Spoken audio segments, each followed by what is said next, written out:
Hello, everybody, and welcome. This is the Guardians of the Galaxy game panel for Streamily. I am your host, Claire Kramer, and it is a beautiful Wednesday out there in the world. Actually, the date is 4/20, so if you're home enjoying this panel, no judgment. We hope it lives up to your expectations. Thank you for joining us. The panel is kicking off a collection of signings for Streamily, which are going to happen actually in about 10 days on the 30th. And you will actually be able to go and interact with these cast members on their own Instagrams as they sign like specific merch for you guys. It's very, very cool. If you've never been to a Streamily signing, it is time to burst your bubble and come on in on April 5th. And right there, thank you. Right there at the bottom of the screen, in the bottom third, you'll see the store where you can purchase all your Guardians of the Galaxy merch. There's tons of like original art, headshots, really cool stuff, and the cast will sign it online, personalized to you. So it's a very cool thing. Anyway, welcome. We have an hour, and we encourage you to ask questions. You can drop them into the Facebook chat. You can drop them into the Twitch chat. You can shoot them into Streamily on Twitter, and we'll aggregate those. So get ready with your questions. And without any further ado, I am going to bring out some of the cast members of the Guardians of the Galaxy game, starting with Robert Montcalm, who, of course, plays Groot. Hello, Robert. Hello, everyone. Welcome. And next we have Kimberly Sue Murray, who, of course, plays Gamora. Hi, Kim. Hey, how's it going? I love your sweatshirt. It's such a happy yellow color. It is. And next we have Jason Cavalier, who plays Drax. Come on out, Jason. Hello, everyone. Hi, Claire. Hello, Jason. And next we have Alex Wiener, who of course plays Rocket. Howdy, folks. Hello, Alex. And last but not least, John McLaren, Star-Lord himself. Come on out, John. Hey, what's up, guys? How you guys doing? The question is, how are you guys doing? We're good. Fantastic. Really good. I'm really good. Good. I am so glad. Well, everybody's really excited for this panel. I am really happy to be able to speak with you guys because Guardians game and the Guardians franchise in general is one of my favorite aspects of the MCU. And as artists, I just kind of wanted to kick us off. And, with characters that have been portrayed on screen in comics, you guys are bringing a new voice, a new aspect to all these characters, especially because you guys do the mocap as well as the voices. And when you approach sort of content like this that's been recreated in different mediums, how do you go about creating your character in your way for the game? I don't know, Kim, if you want to sort of kick us off on that. Yeah, I mean, obviously I'm a big fan of the movies, but when I got the part, I made a point for myself to not watch the movies because I didn't want to be influenced. I obviously really loved what Zoe Saldana did, and I just wanted to make sure that I started, with nothing in mind. And, we were sent a thick package of backstory and character description. So that was really just where I started. And obviously, it takes a while to find your groove. But then when once you start working with these guys, it's like you find the rhythm and the tempo to everything. But that's where I started, for sure. I think that's interesting that you chose not to sort of study Zoe's performance, and I think because they didn't want, it was very clear off the get-go that it was an original story, original characters, and inspired by the comics, but that this was something new and original, and that they wanted our voices, not recreation. Yeah, exactly. Yeah. It was nice. No, I love that. Nice. And yeah. Sorry, I was going to say it was nice too because, and shout out to the narrative team for this, because we were encouraged to not follow the comics and not do what the movies had done. they gave us essentially like a massive Bible of their world and our characters and what they wanted. And so to kind of double what Kim said, like I've watched all the MCU films, have been a Marvel fan for years, but they made it easy for us to just kind of put all of that aside, kind of almost ignore it for the entirety of the shooting and just kind of focus on the world and the characters that they had created unique for the game. And it's something really that nice. we don't talk about it sometimes in the interviews, but one of the first things they also gave to us was the character models and the costumes, and seeing the concept art also that was totally different. So right off that first day, I remember we had different costumes for all the characters, different sizes, even Drax looked different, Groot looked totally different. So visually also in that package, like John and Kim are describing, just being able to actually visualize the difference was a huge thing. But it really reinforces the fact, I think, that Eidos was so prepared to do something totally different. Like they knew what they were doing from the beginning. Mm-hmm. I think I'm the odd man out. I did go back and study the films and some of the early comics, only to reacquaint myself with what I felt were probably going to be the main characteristics of the character. But once I identified that, then I just had to filter that through myself and use the text. So it's a little of both. Yeah, the writing was so great that I mean, so good. I feel like if there's a great script, there's very little acting to do. Yeah, I agree. Mm-hmm. Yeah. And Robert, how about you? How was coming in for Groot? I mean, I read. I don't know if this is true that you had to say that famous line, 1,600 times. It was a lot. Yeah. It was up there for sure. Yeah, it was kind of a crazy expectation. It was, I consider it a gift to only have the one line that I had to say, especially on days where I'd come in and John had a monologue to deliver multiple times in the day. And he's over there with his stack of papers. I'm like, I am Groot today. I say it 3 times. It's a big day. Ooh. But no, it was always fun. The writers always chose to use it in the right moments, because it can get tiring if you hear the same thing again and again and again. So it was always coming up with how to say it so that it never sounds like it's just repeating. And it was easier with these guys to just and it was integral to have Rob there with us, and because sometimes in the early earlier in the shooting we didn't have him, and we felt it. We were like, no, we need Rob in the studio with us, because he's such an integral part of the team. And Rocket and Groot, they're like a duo. He's my best Flarkin friend. Exactly. Bob, there's something that you never mentioned very often in interviews, and that's that you created a physical presence as well. Like, oh yeah. Yeah, he took up space. Your walking and the way that you would feel just by how you were standing. You never really mentioned that much, but you're really good at it. Thanks. Completely. Yeah, talk about that, Robert.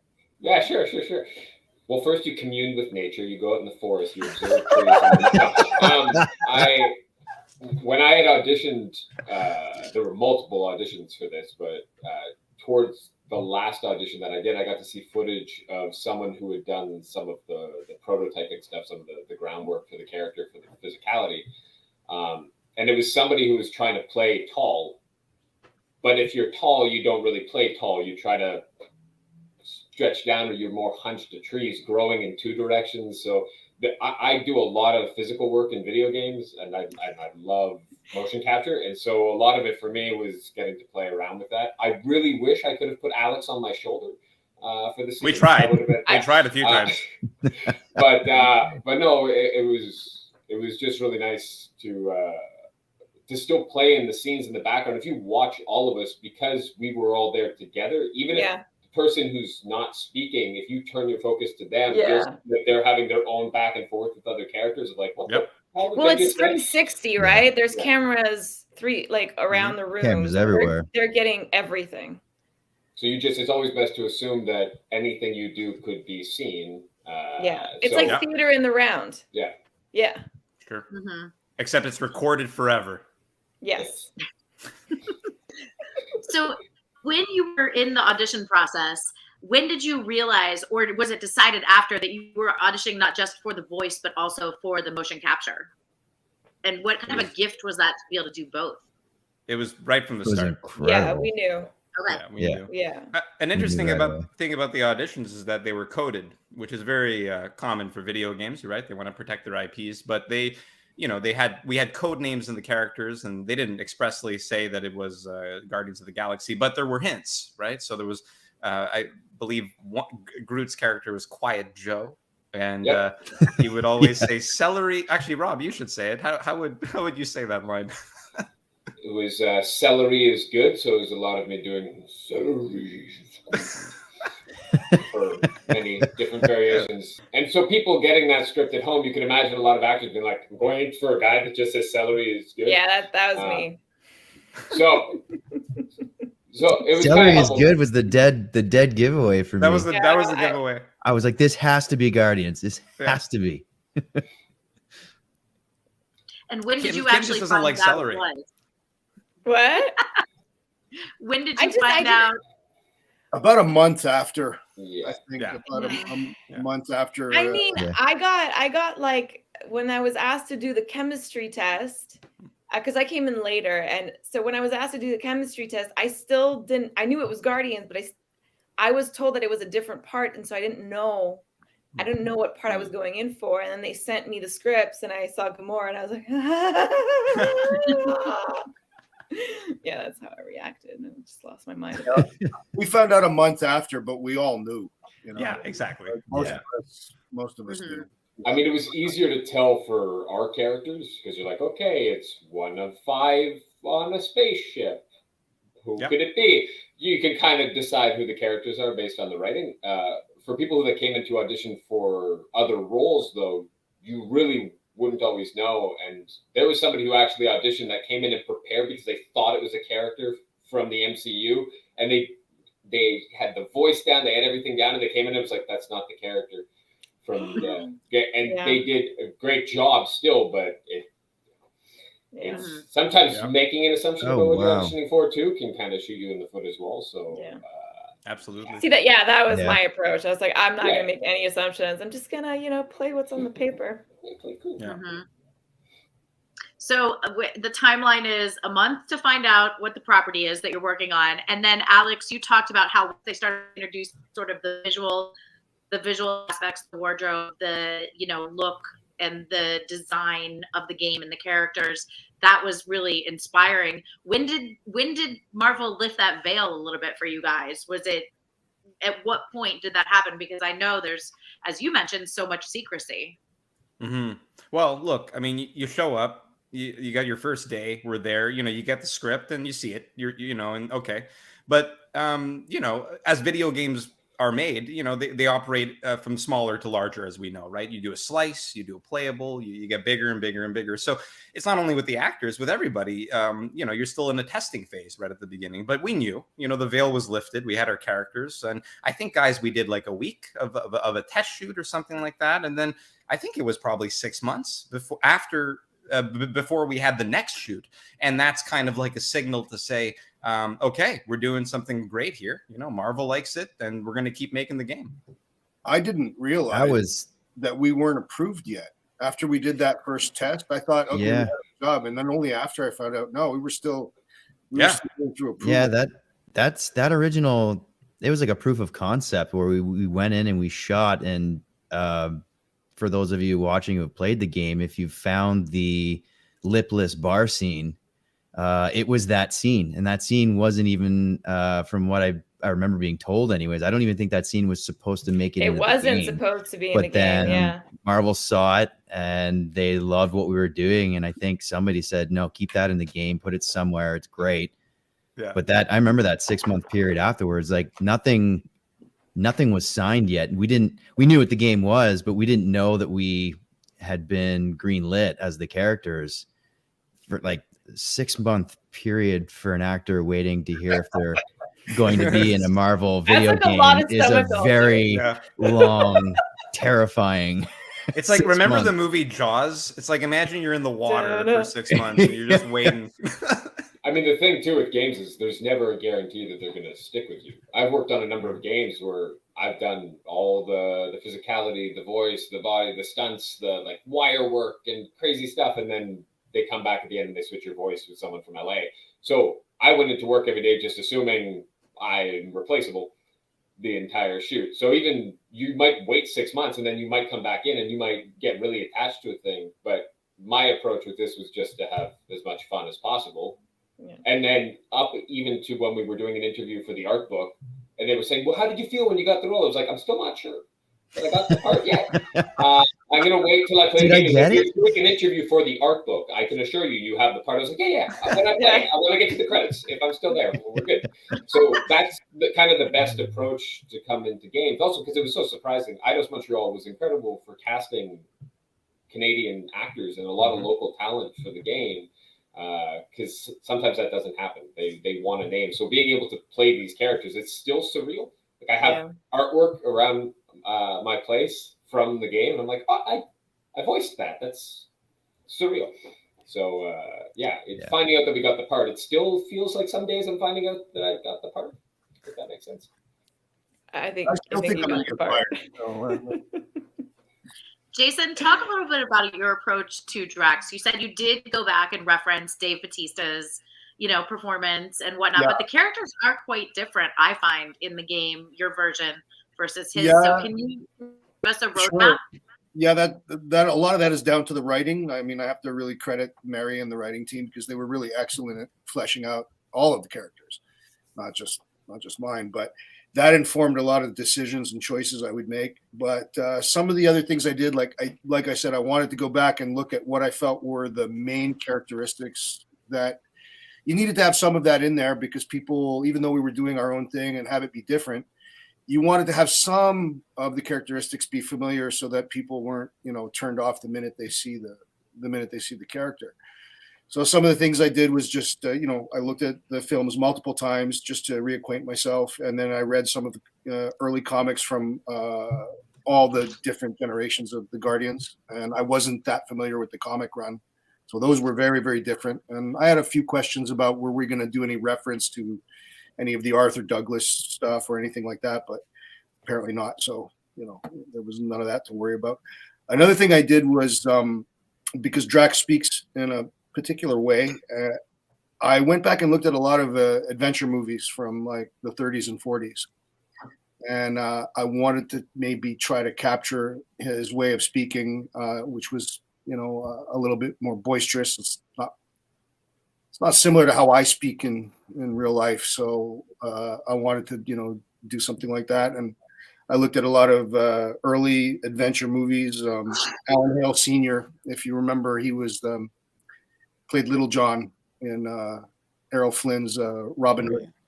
Yeah. So that was an influence. Yul Brynner was, along with a lot of others. And I just took all that and filtered it to myself. And, created Amazing. Yeah. The other thing that most of the cast will probably remember was Drax's dialogue is often pretty difficult and very, very, articulate in moments of stress. So I would, I used an old technique for Shakespeare performance, which is I would have a cork and I would practice my dialogue with a cork in my mouth, just so that I could be able to get around those words quickly under stress, if he was emotional or angry or yelling in combat or whatever. So it's like a way of training your mouth and your tongue to get around those words. Yeah, the enunciation. Yeah.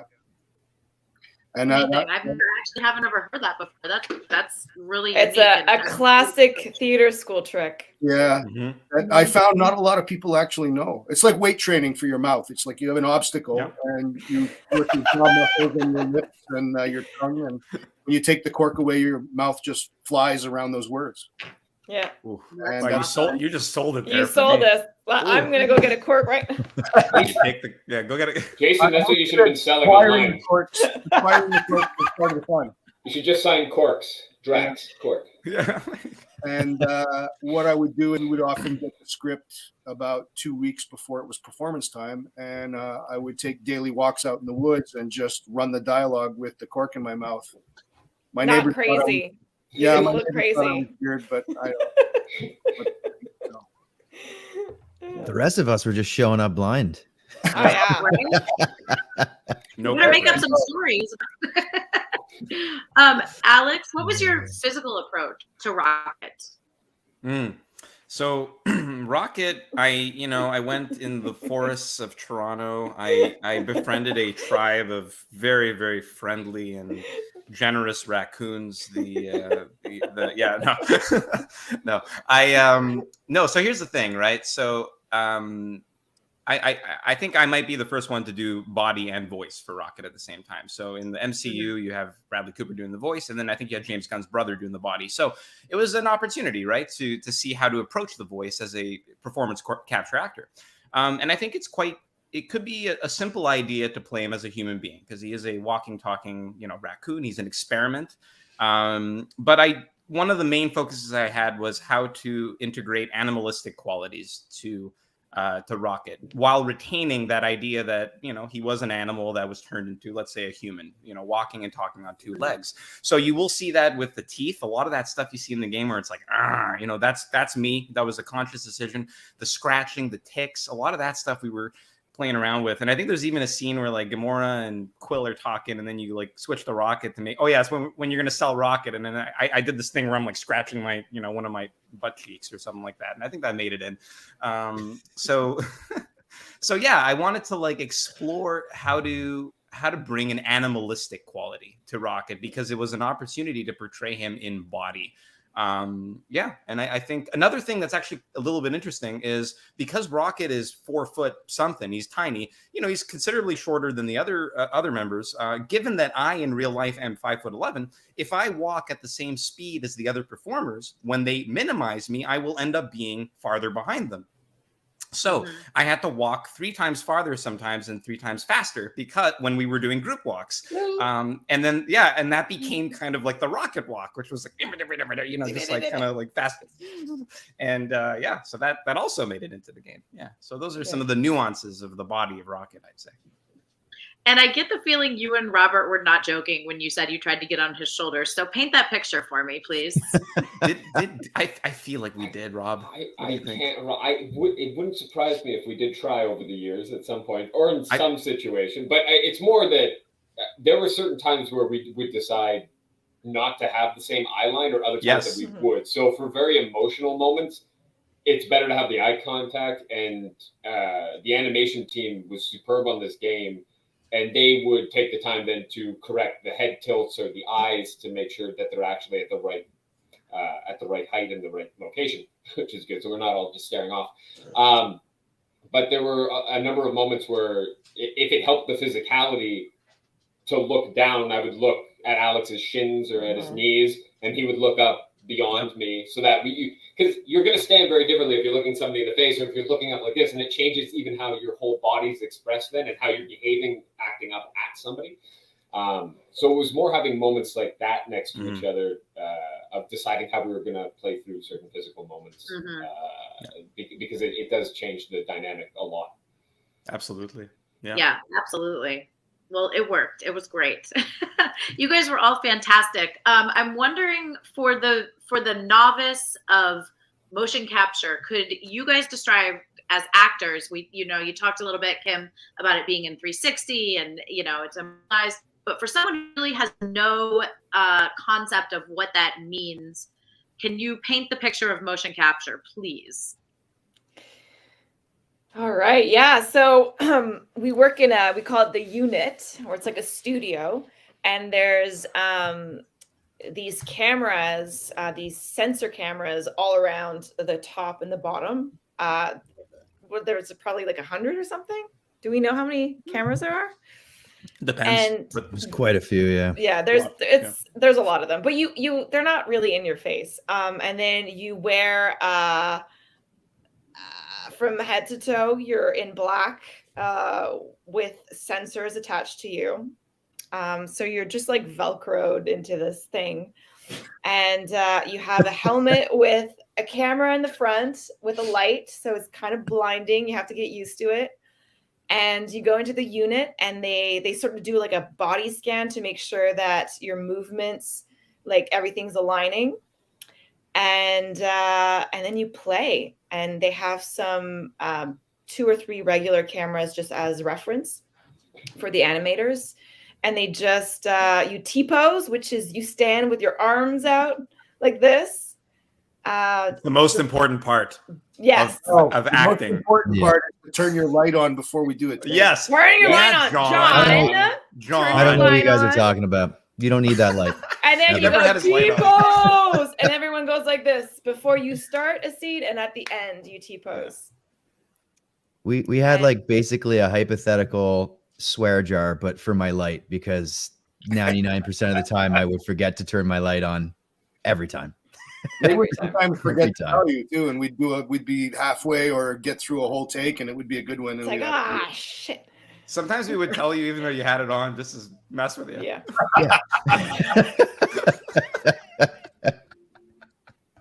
Hardest scene to film in the game for each of you. Hardest. Oh, probably. I mean, for me, I think. I mean, I had the distinct pleasure being Star-Lord of sharing a lot of really heavy emotional scenes with pretty much everybody on this cast, certainly, but almost the entire cast. So I mean, there's, you know, scene Jason, shout out to Jason, that scene at the Rift that you can completely miss in the game. Super emotional. There's a lot of stuff with Carell and Nikki that is really heavy. The mom scene. There's a scene. I don't want to say too much, but you know, there's a scene with my mother that was quite emotional as well. Yeah, I mean, those ones you gotta, you know, you dig deep and you kind of. I mean, for me, I always work from a place of comparison and, you know, drawing upon my own experiences. You know, I mean, I've never fought in a 100-foot dragon named Fin Fang Foom before. That's not a real life thing that I've done yet. It's coming, but you know, you compare it to things and you kind of draw similarities in the scenes if you haven't experienced them, and so you're kind of tapping into real emotional experiences in your life that have affected you very deeply. So, you know, but that's part of what we do, and it's part of what we love to do. Mm-hmm. I guess the hardest thing for me to shoot, it's probably, I had a lot of fun as Rocket, you know, and I don't look at anything very difficult as being very difficult, but I think it was probably the scene where you're with Lady Hellbender and the group is selling Rocket and he comes out and he starts bickering with her. And I think it's the simple fact that it was one of the earliest scenes that I shot, and I was still figuring it out. You know, I was still figuring how he talked and how he was. Yeah. And that's a scene where he gets, you know, he's not particularly angry. He's, you know, he's insulted, you know, but how many levels can you find there? And that was one of the big challenges with Rocket was you can very easily turn that dial to 11 the entire game, and he's just going to be this angry loudmouth the entire time. And he kind of is. But you know, we had to dial it back a lot. So it was like that was a hard scene to try to find that nuance. And Daryl Purdy, our cinematic director, also our animation director on the game, was my ally there. You know, he would and these guys can tell he would sometimes go, Alex, too angry, like, you know, bring it down. And you know, it's kind of like what you would tell the Rocket. You would be like, hey, chill, you know. So yeah, that was a tough scene. And you know, to go back also to the mocap thing, just really quick, is I think anybody who's coming into it, I would say don't overthink it. Have fun, like Kim said. And you know, if you've done some theater, you're not far off, I would say. Yeah. From that. Yeah. Mm-hmm. I like to say it's film and theater having a baby. It would be mocap. Yeah. There's definitely, obviously, there's the emotional aspects that these guys have talked to of the difficulties of the scenes. There were also the difficulties that are just technical limitations of filming in motion capture. The volume that we filmed in at Eidos is quite small in terms of a mocap stage, which is what lent itself so well to intimate scenes, because you actually feel like you have that closeness. And I think that plays off really well in the game, especially when you're in these huge vistas, but they all feel still like they're together.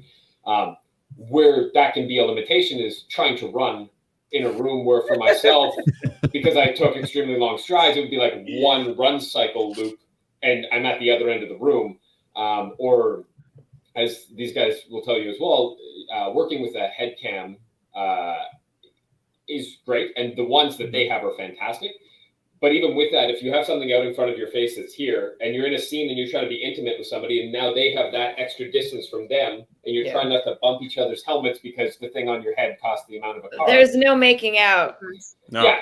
You can't. There's no making out in this. No making out in video games. But even hugging, like there were moments where it's like if you're going in for a hug, it's choreographed. It's got to be, because otherwise you get tangled and Velcro to one Well, another. even then, like that scene with. I had like, to really. Oh, sorry. Go ahead. I was gonna say, even then, that scene with Peter Quill's mom, like we are hugging, and there was a couple of times where we would part, and the reflective balls would straight up just peel off and end up on somebody else, and then what that equates to is your arm has fallen off. It just doesn't work. And I had to find clever ways of. I was the napper in the group, and I had to find clever ways of napping in full gear and helmet. Oh God. Is that basically just on your back, not moving? Yeah. It's kind of like on your back, but more angled. you have a battery pack not a too. flattering image, and everything's recorded. So there's If you see a napping character in the game, it was Kim's data. or a character that falls. That's also me. Yeah. It's all happening. I think some questions out from the audience. So I would love to start taking questions. And again, you can drop those into the chat or the thread or the stream, wherever you are. We'll get to as many as we can. Bedlands, Chung's #1 fan, was there any cut content you wish made the final game? That's an interesting question. Never had that one before. I don't know. I mean, honestly, we shot. How big was the script? It was like it was a lot. It was massive. Like it's almost it's like 600, almost 680 impossible. pages. Yeah, it's almost impossible to actually remember each and every little thing that we shot. So if something ended up on the cutting room floor, I honestly can't remember. It's a good question. Hey, what's up, chat? I see you all. A lot of people from the streaming community. I saw quote 21. I know what that means. No one here knows, but I know. Sorry. Anyone remember the scene where we're in the church ship and we meet Raker after he's it's not the first time we meet Raker, but it's like the second time after he's brought us into the church ship, and we climb onto the floating skiff and he takes us through a tour. Yeah. That scene was rewritten. That's the one I remember. Yeah. We reshot that, didn't we? We reshot that part of that. Yeah. It was very different the second time. A lot funnier. That. The second time I thought it was better. There was a cut scene with Rocket and Gubbins where they had coffee and they just talked and they. No, I'm kidding. I'm messing around. No. I mean, that should be noted though. There was stuff that was reshot, but it was the same scenes. Just either it didn't fit for certain reasons or others. But yeah, it was or story changes. They had such a solid story arc that they followed, and that's why I feel like it's such a great narrative, is because they had a beginning, middle, end. They knew what they wanted to do. So even when we shot out of order, they still had a grasp on how to fit you into the scene chronologically, emotionally, so that you could play the arc of the game. You know, I think that's so true, because maybe the short answer is no, because we were also on a time crunch. We had so much stuff to shoot that if we were shooting something, it's probably because they went through a whole bunch of filters to know that, okay, we're going to spend time shooting this. It better make the game. And what I would say is there were probably a lot of ideas that were conceived that didn't make it to shoot. You know, I think I remember the devs talking about when you leave Lady Hellbender's fortress at one point, they were playing around with this idea of being on the hover bikes. You know, that would be really cool, but we were crunched for time. There's a big game to make, so that never made it, you know? So there's a lot of ideas around, but whatever we would shoot, I think, you know, we were pretty committed to. Mm-hmm. By the time you get to shooting, sorry, I was just going to say that by the time you get to shooting, the cost of shooting is high enough that you really want to make sure that what you're shooting is absolutely. Yeah. Absolutely. This is like the classic quintessential game for or question for actors in a game. But have you guys, and Star-Lord's the only character, unfortunately or fortunately, that you could play, but have you guys played the game, and have you played Star-Lord, John, and everyone else, I guess? Hell yeah. Yeah, I played it right. ended up streaming the game right away. Same Day here. it dropped, I think it was, or maybe it was actually no, it was a couple weeks after because I wanted to give people a chance to play it themselves, and then I live streamed it on Twitch, the whole thing front to back. That is awesome. Yeah, I'm on my second playthrough. My first attaboy. took Good forever job. because I was distracted by listening to myself and everyone. It felt like often I was like, that's me in a game. So that took a while, and then I'm slow to play anyway. And now I'm going through getting all the things that I missed the first time. I'll catch up with everyone in about 8 months. Kim, have you played? I have not. I would love to. I just I think I need a little bit of help. Come over. Come over, Ken. Yeah, I need. Come I over. need He a comes over console, I here. need Come some over here, help, I Kim. need to like. Don't go to John. Don't go to John. But I did watch. I spent 2 days watching Alex and John play on Twitch. So that There was you Kim, go. you at least searched out all your major scenes. Have you seen those? I've seen some of them. Yeah. I You're love really that. good in the game, Kim. Oh, thank you. Yes, Thank you guys all are. It's really just a phenomenal game. It's amazing. Okay, I think we have a couple more questions. So let's see Sure. here. Attack on Gamer 2K19. What were all your favorite lines in the game? Oh boy, 600 and plus pages. So we got to boil it down to a line or two. Anybody have any ideas? Man. Shivering tit, which is it's cold. It's So the good. only one I remember. That's such a And good it line. makes me laugh every time. I love when you make the choice to throw Rocket across the chasm and he lands, and Alex does such a wonderful job of just rhyming off a gazillion different made up swear words. You So Scott good. Flarkin, Flark Yeah, holes. You blah, exactly. blah, blah. Exactly. Oh my god. I don't resent anyone for throwing me. I threw myself. It's fine. Just throw me across the ravine. It's comedic. It really It's is great. the only option. I'm sorry. It's the only option. I love Rocket's line. I think it's my favorite when I think back on it. When you have the first interaction with Carell and you find out that Quill had a relationship with her, and then like it shuts off, and then Rocket's like, "You slept with a cop."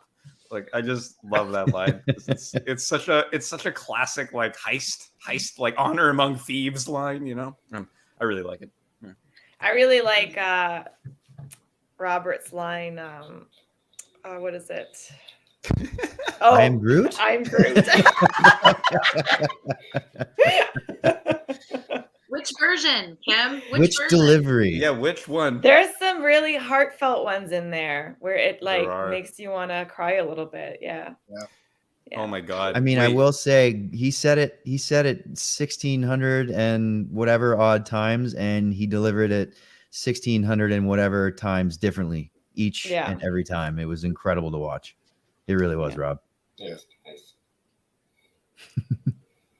That's amazing. Let's We talk about. laugh. Oh, sorry. Yeah. I'm very good at interrupting people. I just want to say that like we laughed so much. Oh yeah. While we were Put it on recording Friday. this. There are blooper reels. Too much. One of our animators, Simon, he literally started recording and keeping track of all of our laughs and our bloopers, really. And he made us a blooper reel that he every time we'd go into the studio, he's like, "Oh, okay, like I want to show you something," and it was like a few minutes of us just being silly and laughing at each other's jokes I sometimes would misread words and say things that were quite inappropriate. I won't say it here, but I was hoping you would. I remember which words. You can say it. Alex, you say it. You want me to? You putting this on me? Okay, I'll say it. Well, I'll let people use their imagination. There are dig ships out there that dig. So if you mess up the end of the first word, it could sound like something like a shortened version of Richard. chips. Richard chips. There's another one. It happened a few times. It's like, oh, yeah. How many pages do you usually get through in a session? I mean, 650 pages is a ton of material. Yeah. So, okay. So when we did performance capture, so that's like voice and body, we would get through 30 pages. That's what I would say. And then when we only did voice, we could get through 150. 30 in a day, just so we're yes, clear about in a that. day. In a day. Yeah. Was it in a wait? It wasn't a day, right? We It didn't was do that in a much. day, Yeah, yeah. we I had think to. so, Yeah. It was Yeah. crazy. Yeah. And I'd say like between like 100 and 150 when we were doing just voice. Just the banters. Yeah. Just, yeah.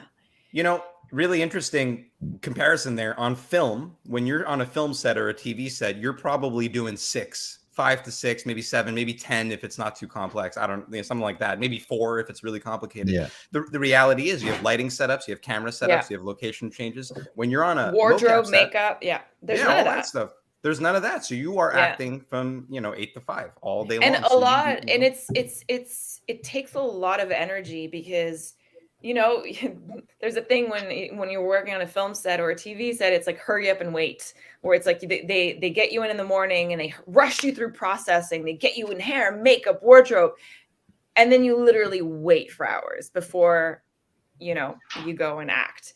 But for performance capture, it's like you're in at 8 a.m, they suit you up and you are working, you're up on your feet working all day. Yep. So after a week of performance capture, we were tired. Oh, hell yeah. And our voices too. Like I remember Fridays like, ugh. Oh man, yeah. Even especially after the yelling days. Especially the bark days, yeah. Days. Do you guys remember if the bark scripts, the yelling days, were separate from the 680 page main script? I can't remember if they. I think they were. I think they were separate, right? Yeah. Oh yeah, man. We would do a lot of the 680 whatever was the main script, and then the cinematic 150 page days that we would crush were separate from that number. It was a lot of dialogue. Yeah. Well, we had weeks where we did 1,000 bark pages. I'm pretty sure. But close to that, which is insanity. Yeah. Thankfully, they kept it towards the end of the schedule. Yeah. So Usually that's a given too, is that you do barks and onos, and if you're doing onos, which is all the screams and things that are sounds that you're making, you're on fire for 5 seconds. Scream, and they don't want you to ever sound like you're like I'm on fire. You actually have to make it sound like it's real. And filming self-tapes in your apartment for video games, you warn your neighbors. Yeah. At least you should warn your neighbors so they don't think when you're screaming grenade and things as well that shout out to Carolina, our producer, because she had a hand in making sure everything was spaced appropriately so that we're not doing what Rob was just describing and just screaming and yelling for an entire day. They really took their time to make sure and be careful with our voices and when we had emotional scenes, she would also check in with us and say, hey, I know this is a big scene for you today. Do you want to start do it off the top of the day, or do you want to do it after lunch? Where do you want? And we get to choose okay. Yeah. Jason, actually, that was something that was important for you. I think I remember you mentioned that for that scene, right? I was surprised when Daryl also came up to me and said the same thing. I had any day where I had something heavy, like the breaking of the promise scene, he would come and ask me, when do you want to do it? And I was always ready. I was usually spending 2 weeks working on it. I was ready to get it out of my system. Always first. Yeah, always first thing. Get it over with. Yeah. Well, when you have the energy too, because at the end of some of those days, you put in a long day to do a heavy emotional scene at the very tail end of the day when you're already, probably a little bit emotionally exhausted, and then have to throw down that scene like you mentioned.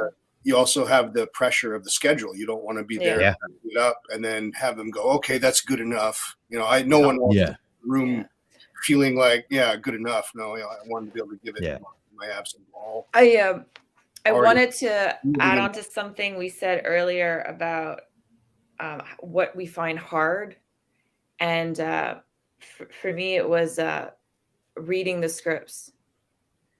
I had to get used to reading the scripts. Yeah. And Oh yeah, because they're formatted differently.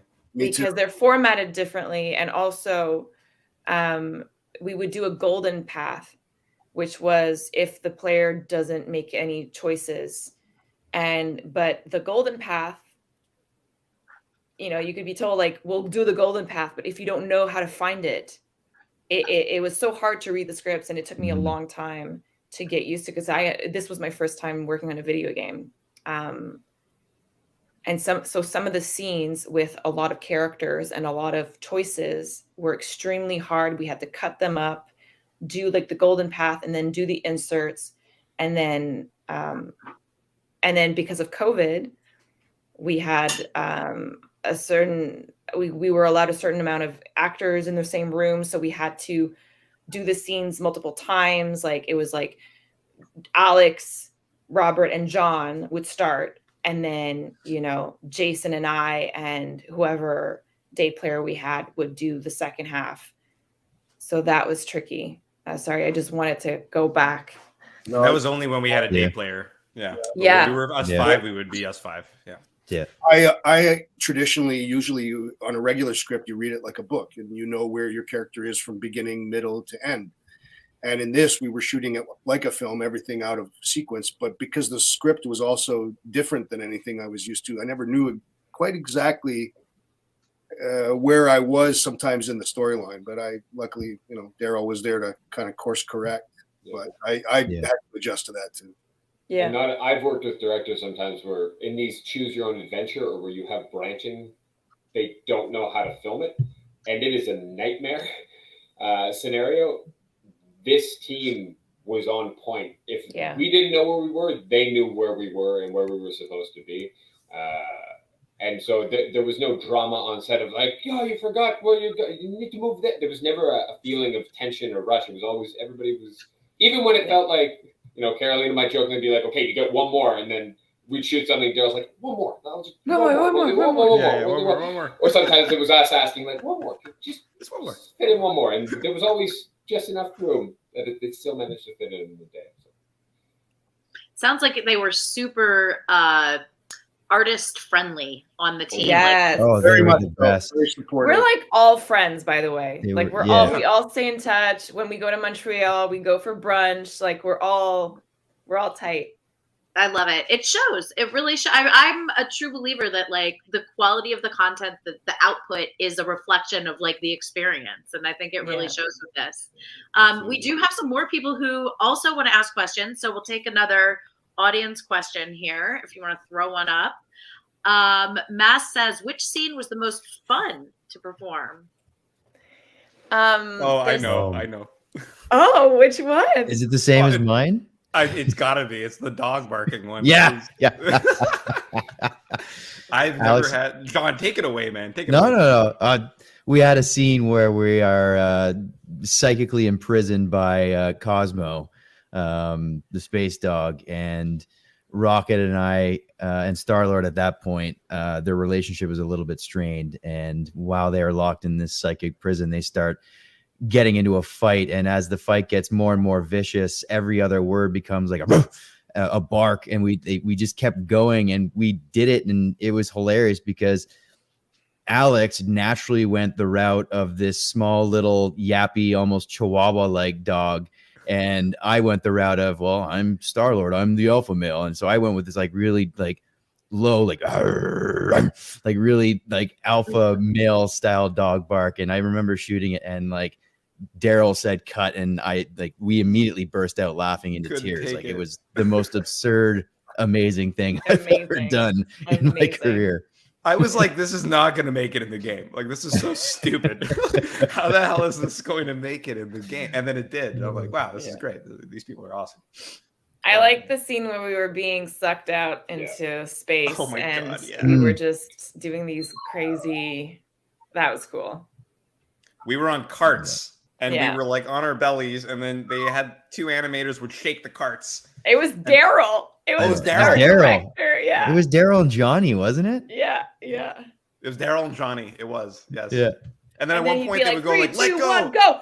And then you'd let go, and they would pull you back. That was great. That was fun. I liked the Lady Hellbender negotiation scene. Yeah. That was fun. I believe she is flirting with me. Yeah, I love that line. not sure. Yeah. You got this. She had good thighs. Long and big. Big, strong. One thing I'm curious about, John, do you remember when we did that scene and we did one version where you give me the thumbs up Yeah. and I give it back to you like, I don't know what this gesture is, but it seems like it's a good thing. That never made it in, right? I don't know if that made it in or not. I do know what you're talking about. I was like, nice work. And then you're just like, whatever this thing is, it seems like good.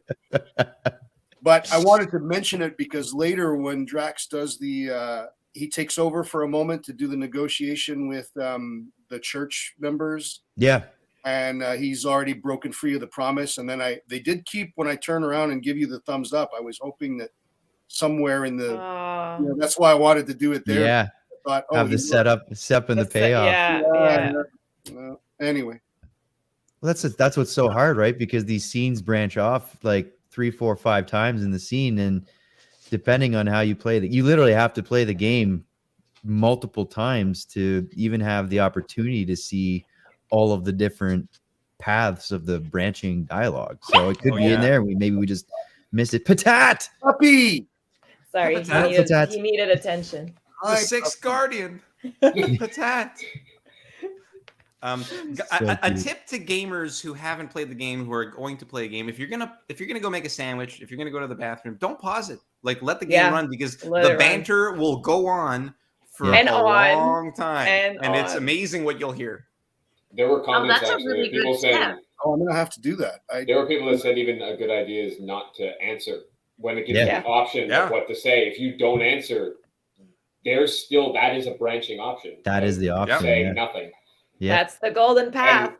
And I started doing that a number of times when I played through as well, because I just wanted to see. I didn't want to weigh one side or the other, and it's super interesting what comes of it.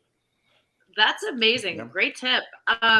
Let's see if we have. I think we have time for 1 or 2 more audience questions. So, do we have? Okay, D Hughes. What's your advice for aspiring voice actors? That's a good one that I'm sure you guys get a lot. Do you have any tips for someone who would like to, voice? Let's even delineate a little more, because I know you guys all have extensive careers. Voice in a game, let's say. Sure.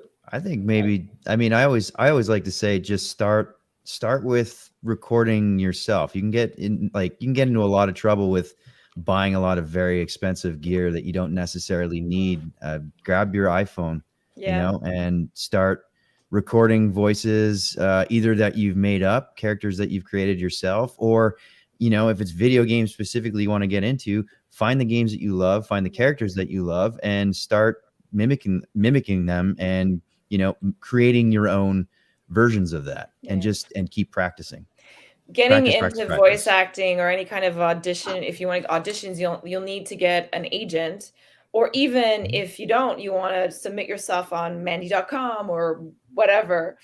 Having a reel is really important. And like John said, like, you can use your phone and you can use GarageBand, iMovie. You can have fun creating your own reel, add some music, some sound effects, and then submit yourself. And you learn by doing it. Yeah. For me, one of the biggest tips that was super helpful was keeping it short. If you talk like this for more than 5 seconds, they understand what voice you're doing. They don't need to hear that. If you go on a monologue for 2 minutes, understand, okay, they do a high-pitched little voice. So a great idea when you put together a demo reel is keep it under 2 minutes for video game. Try to put on, if you're doing each voice for about 10 seconds, you can only do about 12 voices. Make sure that you have your own natural voice on it, because they want to hear how you sound. Sometimes it's good to open with that if you want to. Even just introing, like, hi, I'm Robert Montcalm. This is my video game voice demo reel. And then they've heard your voice. You don't need to make a character of it. And then go into the voices.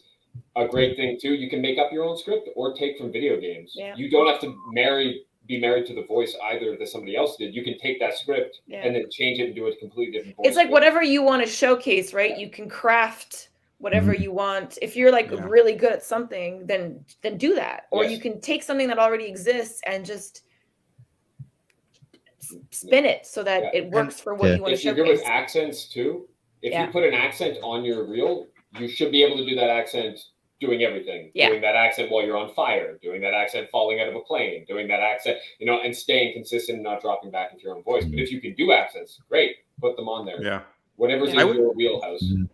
I would also say, like, don't resist taking an acting class. I think it's all part of the same thing, Yeah. and it comes from the same craft. So it's, like if you haven't done theater, if you haven't taken an acting class, go. And there's local theaters. One of the things I did in my early career was I contacted Concordia Film School in Montreal. They always need actors, and you're working for free, but you're getting some stuff. And another really great thing I did at the beginning, this is how I got into voice work, is I contacted Mark Camacho. Some of these people know who he is, in Montreal, and I was just starting out, and I was in college, and I had no experience in voice, and I said, "Look, can I come and just watch? And I'll just come."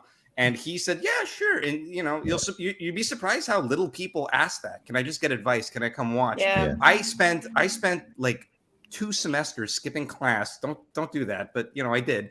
And I would sit in the room, and I was watching like 3-4 hours a week professional voice actors working. And at one point, Mark says, "Alex, come on, give me this line." Good. And then he started hiring me. So who I mean, that's a thing. Yeah, you can Don't wait for it to workshops come. and- Don't Yeah, wait for don't it wait to for it come to to you. come. Get out there, hit the ground, just like Alex said, just stick your neck out there, take a few chances. And I did so much free work when I first started, both voice and in film and TV too. There's so many like passionate people out there that just want to make great stuff, and they're always looking for people, especially in the early days. Do not be afraid to work for free. In build fact, your expect it resume, and build use your use that to build experience. your resume. Exactly, Ken. And your craft. Work your damn craft.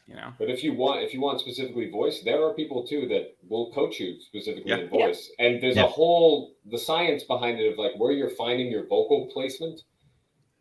That's super helpful too. And doing a singing class can help too if you want to do voice work. It's almost like hockey players that do figure skating. You do another sport to help train your body to work differently. Jason with the cork is a perfect example of that. You borrow something from one area, you use that, and he's absolutely right. We would see him with a cork every day in while we were shooting. Oh yeah, like I completely understood it. I'd say love I'd that. add is that you probably might want to move where these projects are being made. The majority of the cast are from Toronto, and Rob and I are from Montreal, but there's a lot of video games being done here. I don't know where else there are major centers. But Toronto and Montreal in Canada. Definitely Vancouver LA. has a lot too. Vancouver, In LA, the U.S., there's Georgia, there's L.A., there's Georgia, But Seattle's got some big studios. yeah. But honestly, start with the cell phone, and if you can have a closet, great. If you can go in a car, I had a buddy who worked on this game too, who would go out and record auditions in his car screaming because it was easier than screaming in his apartment. And even that, the quality from that, he would book jobs. The quality in the car is better for sure.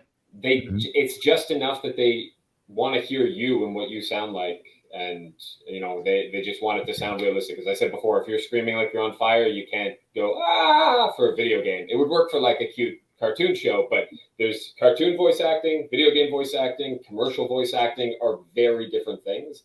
And that's why I say it's like play video games.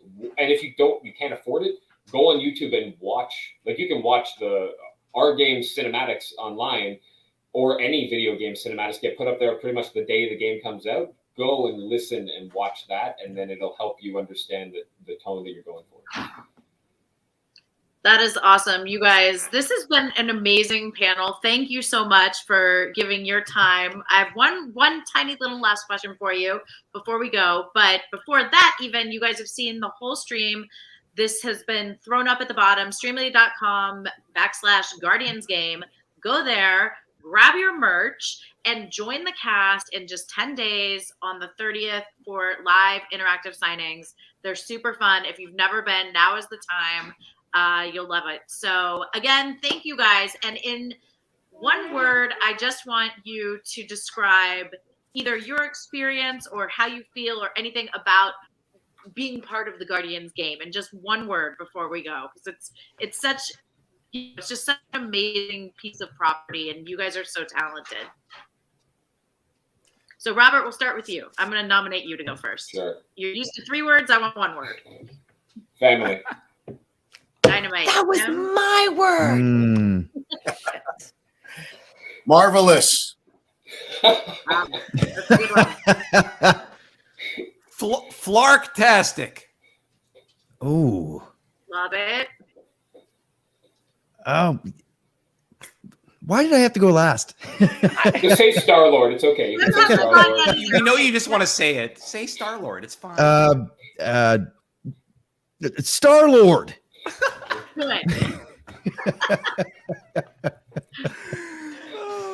Good. All right. Thank you guys. Robert, Kim, Alex, John, everybody, Jason, thank you so much. You guys are amazing. Tune in just 10 days for their individual signings. And thank you. I can't wait to play the game again now that I have the inside scoop. So thank you guys so much. Thank you so much. Thank you, Claire. Thank you, everybody, for tuning in. Wow. Mwah. Metal.